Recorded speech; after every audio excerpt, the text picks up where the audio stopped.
চোখ রাখবো এই মুহূর্তের বড় খবরে।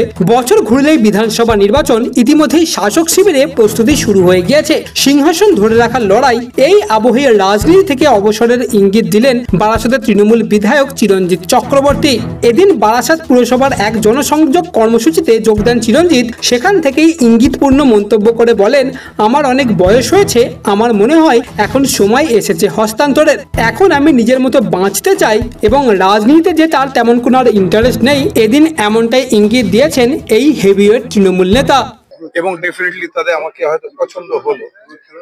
প্রথমবার বোধহয় চিরঞ্জিত সুপারস্টার সেই জিতেছিল, কিন্তু দ্বিতীয় তৃতীয়বার তো তা হবে না, কারণ ডেফিনেটলি আমাকে একটা যাচাই করে নিয়েছে মানুষ। নিশ্চয়ই তারা বাজে লোককে, ফালতু লোককে তো ভোট দেয়নি। তো সেই হিসেবে আমি বুঝতে পেরেছি এদের সঙ্গে আমি ঠিক মিশেছি, আমাদের পছন্দ করে, মানে ইনফ্যাক্ট আমার সম্মান করে। সেই কারণে আমাকে রাখা হয়েছে এবং ওদের মনে হয়েছে যে আমি থাকলে এই জায়গাটা অনেক সেফ, এরকম কিছু একটা মনে হয়েছে। আমি তো গেছি, কিন্তু আমার তো দিস টু মাচ, অনেক বয়স হয়েছে আমার, আমি এবার নিজের মতো একটু বাঁচতে চাই। এটা কি 14 কিছু ভেবেও হয়নি, যেমন ছিলাম তেমনই আছে, আমার পরিবর্তন হয়নি। সেটা বোধহয় তোমরাও জানো এবং ওদের বারাসাতবাসীও জানো যে আমি একই আছি, একই ছিলাম, একই আছি।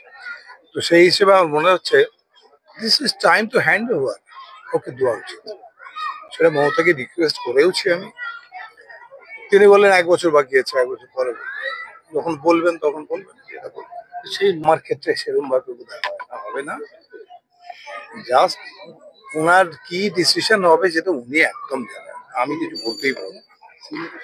এখন উনি যদি কোনো কারণে বলেন যে আমাকে থাকতেই হবে, ছাড়বেই না কোনো মতে, এখানে থাকা প্রয়োজন, তাহলে হয়তো আমি ভাববো, কনসিডার করবো।